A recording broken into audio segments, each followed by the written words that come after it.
मित्रों नमस्कार, कैसे हैं आप लोग। जनता की आवाज सुधीर कुमार चैनल में आप लोगों का स्वागत है। मित्रों, अभी भारत का एक पड़ोसी देश है श्रीलंका। वहां गृह युद्ध जैसी स्थिति बनी हुई है और वहां के प्रधानमंत्री को इस्तीफा देना पड़ा है। इसके पहले भी जो प्रधानमंत्री थे वहां के महिंद्रा राजपक्षे, उनको भी इस्तीफा देना पड़ा था। और गोटबाया जो है वहां के जो राष्ट्रपति है, गोटबाया जो है वहां के राष्ट्रपति, वह देश छोड़ के अब चले गए हैं। किसी भी समय इस्तीफे की घोषणा कर सकते हैं। यह जनाक्रोश जो है देश के अंदर एक दिन में नहीं उत्पन्न हुआ है।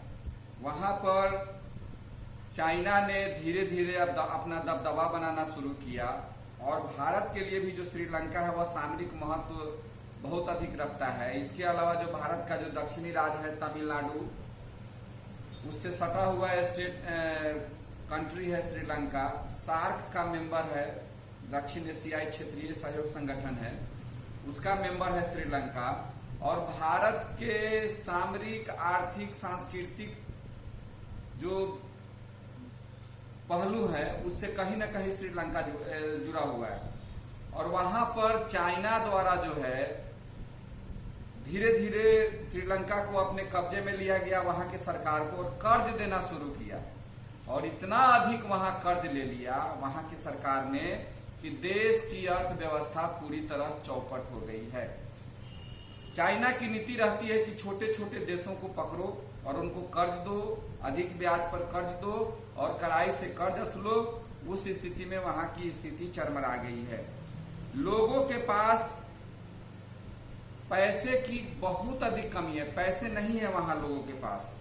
दवा से लेके खाने पीने का सामान उनको उपलब्ध नहीं हो रहा है और जो उपलब्ध हो रहा है बहुत महंगा हो रहा है। भूखमरी की स्थिति है, गंभीर बीमारियों से लोग लाचार हैं, हर तरफ बेबसी है। यह एक दिन में नहीं हुआ होगा, इसके पीछे 5-7 वर्षों का जो चाइना का जो जाल है जो इस पर जो पड़ा है, उसके बाद इस तरह की स्थिति उत्पन्न हो गई है।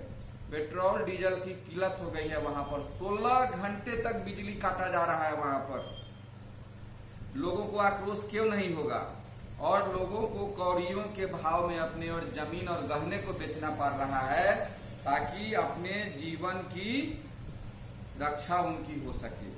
इस तरह की जो स्थिति है, इस पर विभिन्न पत्र पत्रिकाओं में भी न्यूज छपा है। श्रीलंका के हर नजर पड़ चुकी। हम लोग भारतवासी हैं और जितने पड़ोसी देश हैं, चाहे हमारा नेपाल हो, बांग्लादेश हो, पाकिस्तान हो, श्रीलंका हो, उसके गतिविधि पर नजर रखना पड़ता है। और यह भी ध्यान देना पड़ता है कि जो हमारा मजबूत शत्रु है जैसे चाइना हुआ, वह क्या एक्टिविटी आसपास के देशों में फैला रहा है, और जो परंपरागत शत्रु है वो तो एक्टिविटी हम लोग के प्रति फैला ही रहे हैं। आर्थिक संकट और महंगाई से परेशान जनता के आक्रोश को देखते हुए श्रीलंका के राष्ट्रपति गोटबाया राजपक्षे ने शनिवार को कोलंबो स्थित सरकारी आवास छोड़कर फरार हो गए। वहां से उनको भागना पड़ा। प्रदर्शनकारियों ने राष्ट्रपति आवास पर कब्जा कर लिया। शाम होते होते प्रधानमंत्री रानिल विक्रमसिंघे ने भी अपने पद से इस्तीफा देने का ऐलान किया। भीड़ ने उनके निजी आवास में आग लगा दी। अब वहां साझा सरकार बनाने की पहल हो रही है। राष्ट्रपति कहां है इसकी जानकारी नहीं है। माना जा रहा है कि वह नौसेना के जहाज से भाग गए हैं। राष्ट्रपति के भागने और प्रदर्शनकारियों के राष्ट्रपति आवास पर कब्जा होने के बाद प्रधानमंत्री विक्रमसिंघे ने ताजा हालात पर चर्चा करने के लिए राजनीतिक नेताओं की आपात बैठक बुलाई थी, जिसमें उन्होंने पीएम पद छोड़ने की पेशकश की थी ताकि सर्वदलीय सरकार बनाने का रास्ता तैयार हो। इसके बाद विक्रमसिंघे ने अपने पद से इस्तीफा दे दिया।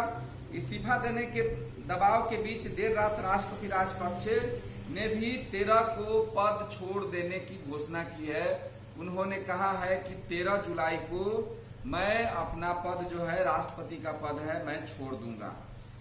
अब श्रीलंका में जो स्थिति है उसमें क्या होगा कि वहां के जो स्पीकर हैं महिंद्रा यापा, वह कार्यवाहक राष्ट्रपति होंगे और अधिकतम 30 दिनों तक इस पद की जिम्मेवारी संभालेंगे। जो वहां कार्यवाहक राष्ट्रपति होंगे वह 30 दिनों तक शासन सत्ता का संचालन करेंगे। शेष अवधि के लिए संसद शेष अवधि के लिए किसी सांसद को चुनेगी राष्ट्रपति। उसके बाद जो वहां की संसद है 30 दिन के बाद की अवधि के लिए राष्ट्रपति चुनेगी। जल्द ही अंतरिम सर्वदलीय सरकार की नियुक्ति होगी और देश में नई सरकार को स्थापित करने के लिए जल्द ही चुनाव कराया जाएगा। श्रीलंका के बर्बादी के पीछे कहा जाता है कि वहां के 5 भाई जो हैं उन्होंने देश को पूरी तरह से लूटने में कोई कसर नहीं छोड़ा है।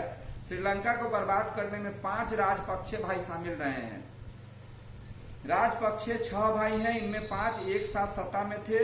इनमें खुद राष्ट्रपति गोटबाया राजपक्षे, प्रधानमंत्री रहे उनके बड़े भाई महिंद्रा राजपक्षे, वित्त मंत्री रहे उनके दूसरे भाई बासिल राजपक्षे तथा 2 छोटे भाई सिंचाई मंत्री चामल राजपक्षे और खेल मंत्री नामल राजपक्षे। गोटबाया को छोड़ सभी इस्तीफा दे चुके हैं। एक समय श्रीलंका के राष्ट्रीय बजट के 70% पर इन्हीं भाइयों का नियंत्रण था।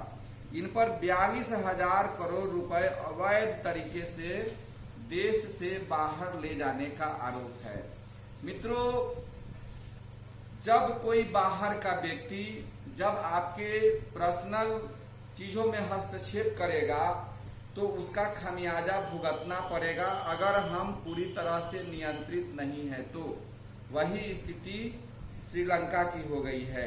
लोगों को काम करने के लिए रोजगार नहीं है, पैसे की कमी है, खाने की व्यवस्था नहीं है। क्या करेंगे लोग वहां पर? जब तक महंगाई पर नियंत्रण नहीं स्थापित की जाएगी इस तरह की समस्या किसी भी देश में हो सकती है। पाकिस्तान के न्यूज को भी देखेंगे जब करीब से, तो पाकिस्तान में भी लगभग वही स्थिति है। वहां के जो पूर्व प्रधानमंत्री इमरान खान हैं वो कितने बार बोल चुके हैं कि हो सकता है कि पाकिस्तान में भी देशद्रोह की स्थिति उत्पन्न हो जाए और वहां पर भी नई सरकार, नया देश, एक नया पाकिस्तान उभर कर कहीं सामने आ सकता है। चाइना अपना अतिक्रमण सभी देशों में भी आ चुका है।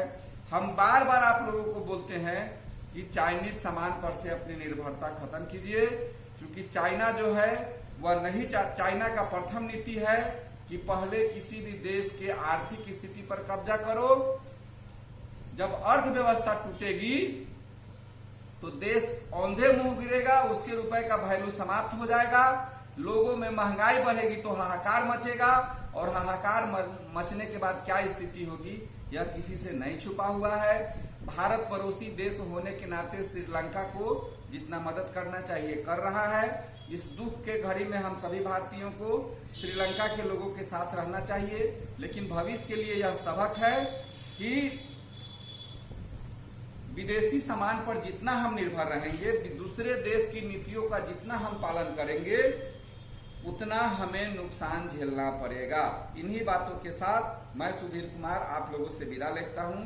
अगले वीडियो में अगली जानकारी दूंगा। तब तक के लिए नमस्कार, धन्यवाद, जय हिंद, जय भारत।